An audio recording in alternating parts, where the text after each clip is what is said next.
Queridos irmãos, queridas irmãs, bom dia! Hoje é quinta-feira, dia 5 de dezembro. Quinta-feira é o dia do Senhor, é o dia da unidade, é o dia da instituição da Eucaristia. E nós estamos nesse tempo do Advento, nessa primeira semana do Advento. E nessa quinta-feira nós somos convidados nesse tempo, que é um tempo maior de recolhimento, de vigilância e de sobriedade, rezarmos pela nossa igreja. Pedimos ao Senhor a intercessão pelo nosso Papa Francisco, aquilo que ele traz no coração, pelo governo, pastoreio da nossa igreja, para que o Espírito Santo dê a ele o dom da sabedoria, o dom da prudência, o dom da inteligência para governar o povo de Deus segundo o seu coração, segundo o coração de Deus. Também somos convidados a rezar por todos aqueles que servem o altar, que o cercam, que estão na linha de frente nos pastoreios das igrejas, das comunidades, os cardeais, bispos, os sacerdotes, os padres, espalhados no mundo inteiro. Então hoje você tem a missão de rezar pelo padre que te acompanha, pelo padre da sua paróquia, pelo padre da nossa comunidade, pelo aquele padre que você é mais próximo, aquele que você está rezando, intercedendo porque hoje passa pela uma dificuldade, seja ela de saúde, seja ela uma dificuldade física, seja ela uma dificuldade espiritual. E também eu faço um convite, está se aproximando daqui a alguns dias a ordenação de 3 novos sacerdotes da nossa comunidade Sementes do Verbo, que é o diácono Marcos, o diácono João Gabriel e o diácono João Batista. Então, os nossos irmãos, que são diáconos transitórios, dia 14 de dezembro vão ter a grande alegria de serem ordenados sacerdotes para o carisma e para a igreja. Então, nesta quinta-feira, que é esse convite a rezarmos pelos sacerdotes, reza por esses 3 jovens que vão serem ordenados, mas também podem rezar pelo nosso retiro anual que se aproxima e durante esses dias o Conselho Geral da nossa comunidade está reunido, rezando, intercedendo pelas decisões, pelo novo ano apostólico, por tudo aquilo que a nossa comunidade é chamada a viver. Então, a sua missão nesta quinta-feira é uma missão de oração e intercessão pela igreja, também pela comunidade. Depois é muito importante você divulgar este link, não deixe de mandar para os seus contatos, seus amigos, familiares, joga lá no grupo da sua paróquia, da sua pastoral, no grupo da família, para que as pessoas elas possam de fato beber da palavra de Deus, possam adentrar nesse mistério de diariamente serem alimentados pela palavra. Também dá o seu like, né? Eu tenho falado isso sempre, assim o nosso vídeo se torna cada vez mais conhecido, e deixar nos comentários do nosso vídeo aquilo que vos chama mais atenção, aquilo que é importante da liturgia da nossa igreja, da palavra que é apresentada a cada um de nós. Neste dia, a igreja nos traz na primeira leitura, retirado do livro do profeta Isaías. Naquele dia cantarão este canto em Judá. Uma cidade fortificada é a nossa segurança. O Senhor cercou-as de muro e antemuro. Abri as portas para que entre um povo justo, cumpridor da palavra, firme em seu propósito, e tu lhe conservarás a paz, porque confia em ti. Esperai no Senhor por todos os tempos. O Senhor é a rocha eterna. Ele derrubou os que habitam no alto. Há de humilhar a cidade orgulhosa, deitando-a por terra até fazê-la beijar o chão. Hão de pisá-la os pés dos pobres, as passadas dos humildes. A primeira leitura de hoje vai retratar a vitória dos exilados, dos pobres e fracos. E percebemos que a esperança do povo está em Deus, porque só Ele é a nossa esperança, só Ele é grande. E aqui na primeira leitura, a Babilônia vai ficar arrasada e ela vai representar a destruição dos poderes que humilham os pequenos e os fracos. Então, a leitura de hoje nos convida, sobretudo, a entrarmos nesse olhar de esperança do povo de Deus, que sabendo que a nossa esperança vem de Deus, só Deus pode visitar o nosso coração, só Deus pode nos curar, só Deus pode nos salvar. Então a leitura de hoje nos faz esse convite a adentrar neste mistério. O salmo de hoje é o Salmo 117. Bendito é aquele que vem vindo em nome do Senhor. Dai graças ao Senhor porque Ele é bom, eterna é a sua misericórdia.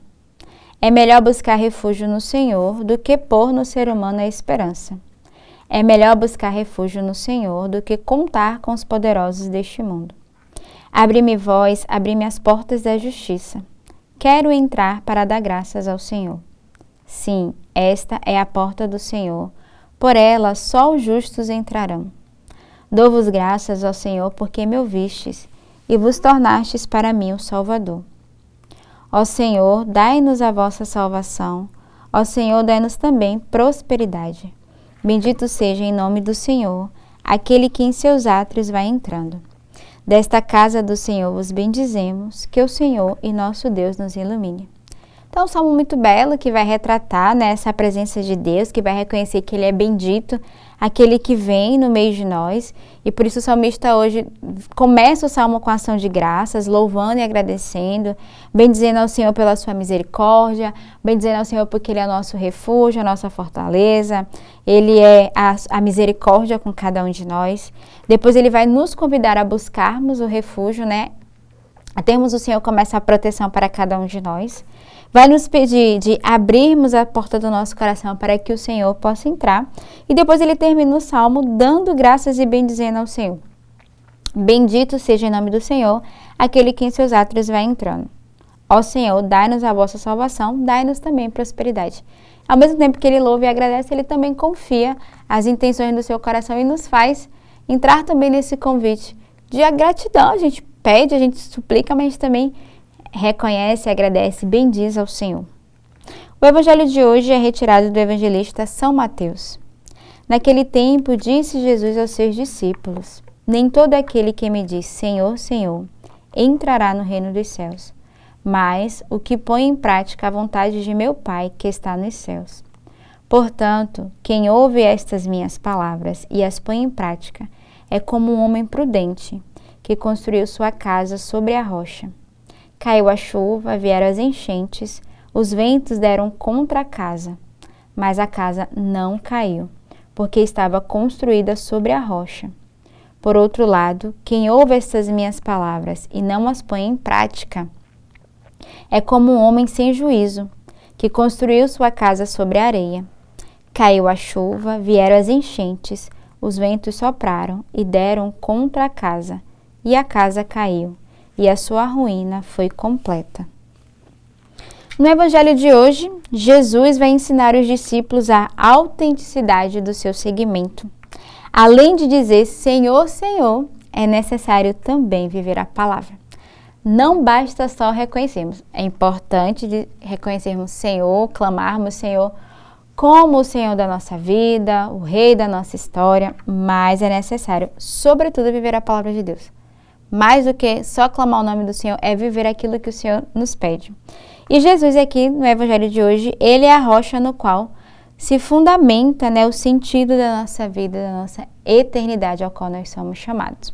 Então, neste dia, eu convido você a adentrar de forma mais concreta nessa confiança do Senhor na sua palavra e que a palavra de Deus esteja nos vossos lábios e que você possa cada vez mais meditar a sua palavra e anunciar àqueles que estão à nossa volta.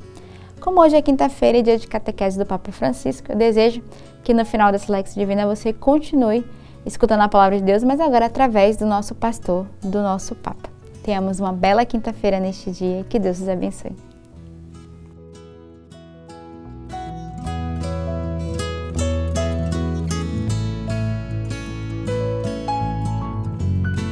Cari fratelli e sorelle, buongiorno. Queridos irmãos e irmãs, bom dia.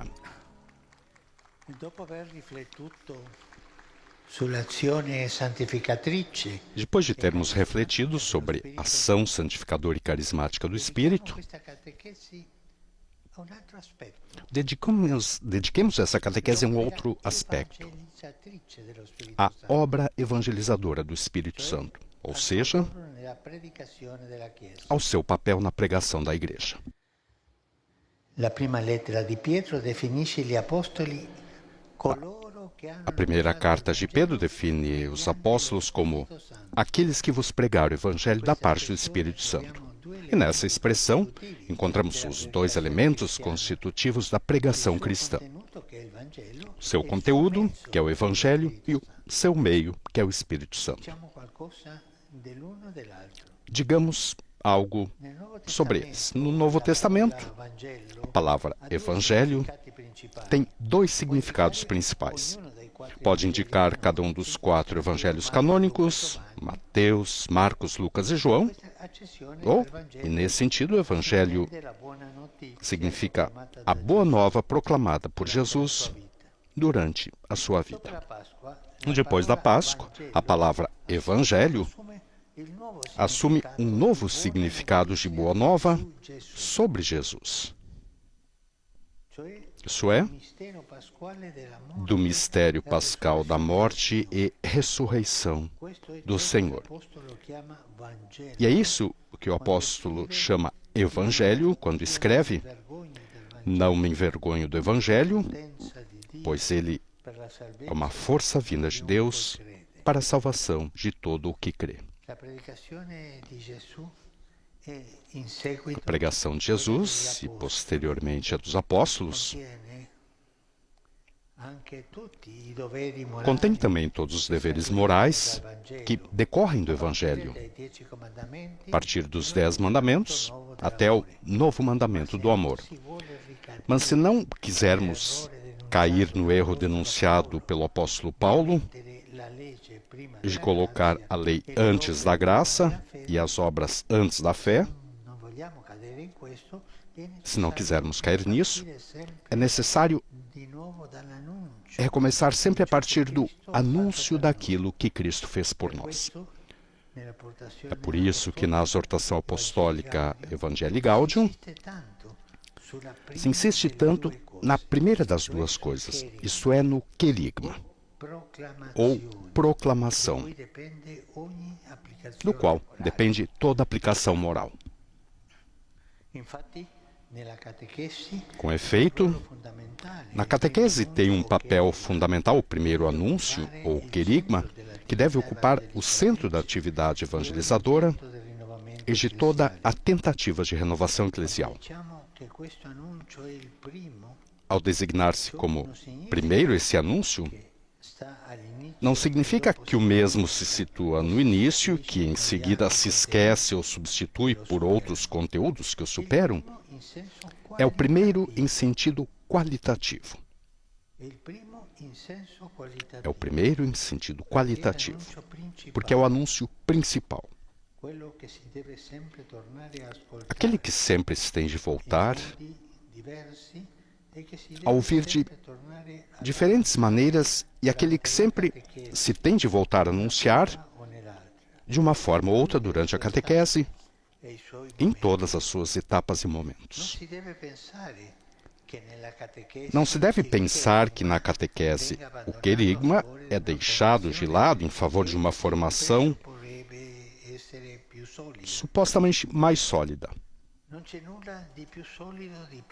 Não há nada de mais sólido, mais profundo, mais seguro, mais consistente, mais sábio do que esse anúncio, ou seja, o querigma.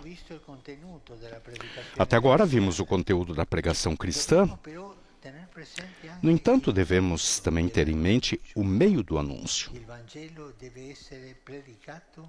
O Evangelho deve ser pregado mediante o Espírito Santo. A Igreja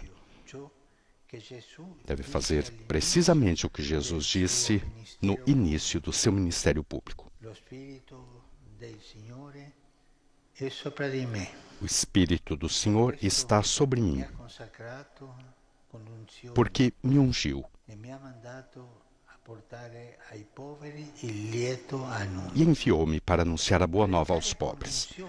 Pregar com a unção do Espírito Santo significa transmitir, juntamente com as ideias e a doutrina, a vida e a convicção da nossa fé. Significa confiar não em persuasivas palavras de sabedoria,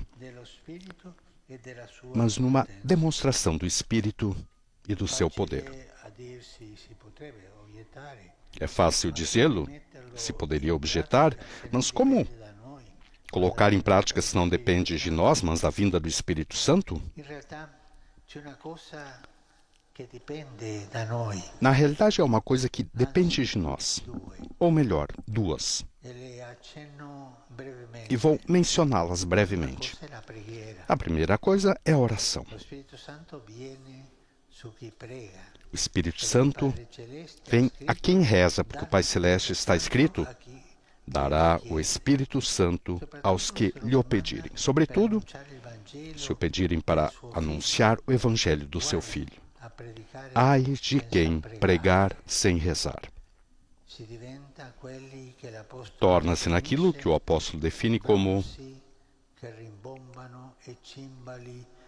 um bronze que ressoa ou um símbolo que retine.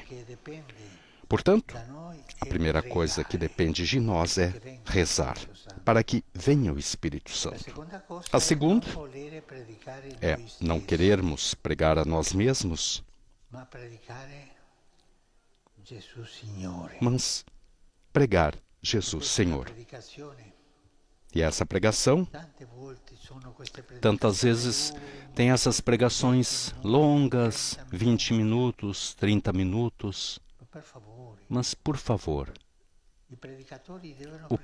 os pregadores devem pregar uma ideia, um afeto e um convite a fazer. Mais de 8 minutos, a pregação se desaparece, não se entende. Isso eu digo aos pregadores. Eu vi que agrada a vocês dizer isso. Também tantas vezes vemos os homens, quando começam a pregar, os homens saem, vão fumar e depois entram de novo. Por favor, a pregação deve ser uma ideia, um afeto e uma proposta a ser feita. Uma proposta de ação. E não ir além de 10 minutos. Não, nunca. Isso é muito importante.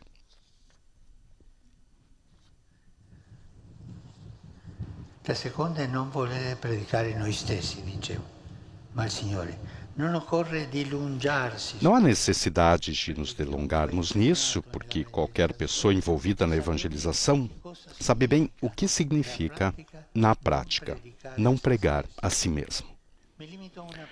Me limito a uma aplicação específica desse requisito. Não querer pregar a si mesmo implica também nem sempre dar prioridade às iniciativas pastorais promovidas por nós, ligadas ao próprio nome, mas colaborar de boa vontade, se solicitado, em iniciativas comunitárias ou que nos são confiadas por obediência. Que o Espírito Santo nos acompanhe, nos ensine a esposa a pregar assim o Evangelho aos homens e às mulheres de hoje. Obrigado. Catequese do Santo Padre, portanto, a 16ª catequese do ciclo O Espírito e a Esposa. O Espírito Santo conduz o povo de Deus ao encontro de Jesus, nossa esperança.